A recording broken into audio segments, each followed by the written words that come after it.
Assalamu alaikum students, I am over here with my next lecture. Yes, that is from the Qaid's Vian and Pakistan. What is a Vian? Vian is the preparation of a project. Yes, when you are going to develop or when you are going to achieve a specific goal, you make your mind up to prepare himself and you make a key chart which you follow while approving and while achieving that project. Here this is the vision of Qaid-e-Azam we will discuss in this chapter, and the impact of that vision on the progress of Pakistan will be discussed over here.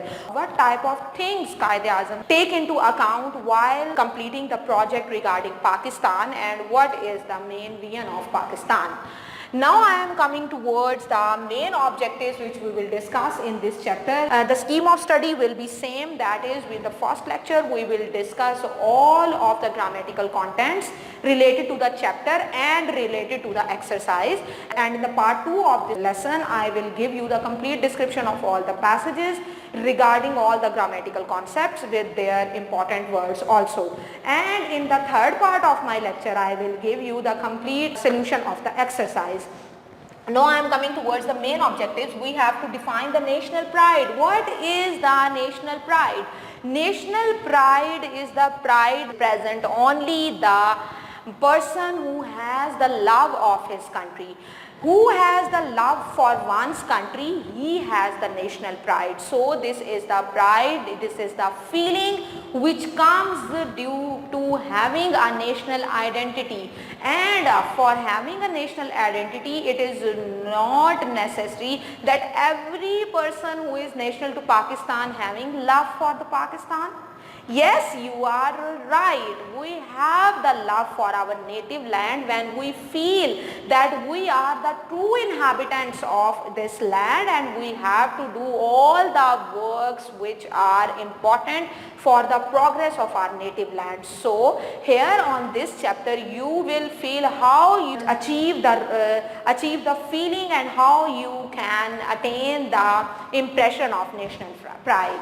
Now I am coming towards the qualities of a good orator. A good orator is a good speaker and a good leader also. 5 qualities of a good orator. Yes, he should be confident. Yes, he should be a good speaker. Yes, his personality should have a grasping impact over the people to them to whom he is addressing upon, and he should have the strong actions in him also, that what he is going to speak he can act on all these things. He should be a strong activist also.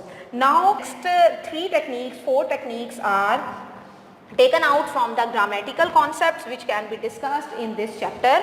We have to illustrate the kinds of adverbs. What is an adverb? Adverb is a word which used to define a verb. It is known as adverb. In this lecture I will tell you about all kinds of adverbs according to their usage, and I will give you their use in the sentence also, so that you can easily comprehend and understand all types of adverbs over here. The first kind of adverb is adverbs of time. Already, go, before, yet, never, yesterday, soon, lately. All these are adverbs of time, and from the examples which are in front of it, you can see their usage in the sentences. Adverbs of frequency. Always, usually, normally, often, sometimes, occasionally, and once are the adverbs of frequency. Adverbs of place. Here, everywhere, near, nearby, down, away, backwards, upwards. These are the adverbs of place. Now I am coming towards adverbs of manner. So, slowly, badly, beautifully, delightfully, and loudly. These are the adverbs of manner. Adverbs of degree. Almost, fully, rather, quite, to, enough, perfectly. These are the adverbs of degree. Now I am coming towards the last type, adverbs of affirmation. Certainly, surely, apparently, obviously, no, undoubtedly. All these are the adverbs of affirmation, and the sentences present in front of all these adverbs one by one will tell you how beautifully and how they will come in the sentences. Now I have to discuss in front of you the next grammatical objective, that is we have to know about infinitives and gerunds. What is an infinitive? Here on the screen you can see that an infinitive is a word which looks like a verb, but it begins with to and it functions as a noun.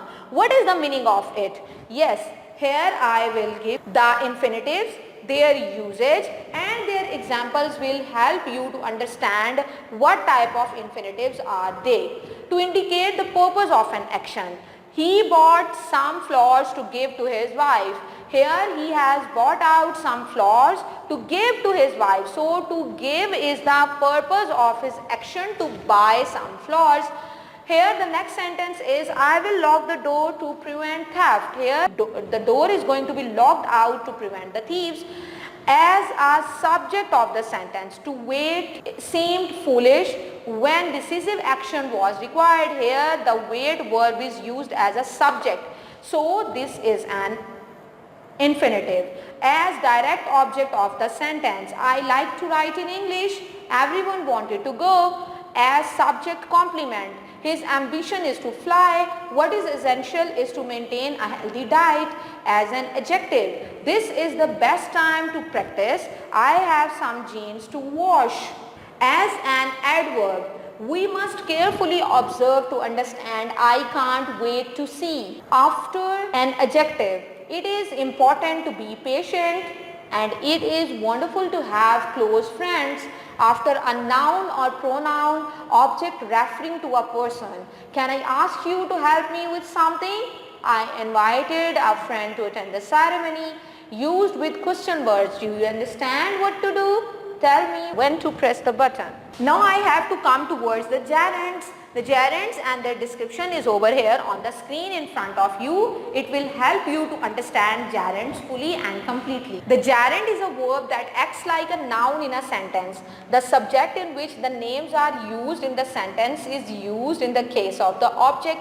For example, these are the words by adding ing used as a noun in the sentence. Example sentence is over here. Swimming is my favorite sport. Here swim is a word, and by adding ing and by taking it into the start of the sentence, it has been made out a noun. So it is a gerund. Having to get up early wouldn't be bother me at all. Here having word is a gerund. I have given you all the verbs which have been a gerund over here, and I have given the complete description of all these words and their gerund making process. Now we have to discuss the next objective, which is also a grammatical objective, use of conditional sentences. I have given you a complete usage and its types, and I have given you all the things related to conditionals which are important in my first lecture, that is the savior of mankind. From the grammatical contents of this chapter, of that chapter you can take out the complete description of all type of conditionals. I have discussed conditional type 1 in that lecture, and in this lecture they have focused upon the conditional type 3.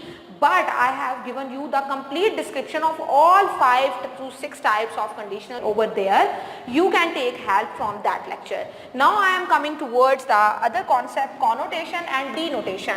So the main question is that what is denotation and what is connotation? Denotation is the dictionary meaning or the main meaning of that word, and connotation is the explanation of that word regarding the dictionary. Okay students, I have given you this concept also in detail in the chapter number 2, and I have given you all the dictionary meanings and all the explanation of all that words passage by passage which are important from that chapter. In this chapter we will discuss all the words that are important from this chapter regarding this technique over here, inshallah, in my next lecture. I have to give you a short description of past perfect tense. You know about this tense, but I will give you the formation and the making of all this tense over here, because it is also a grammatical concept and it has came in your exercise. Past perfect tense indicates a past action which is completed before another past action. Here I have given you the positive, negative and question sentences their formation and their making and their examples over here also. Positive sentence is I had started, negative is I had not started, and question mark is had I started. In the second negative sentence you can see that in the bracket they have used a contraction of had not, okay, and you have learned this contraction in the previous pre-classes also. Here are the examples of this sentence.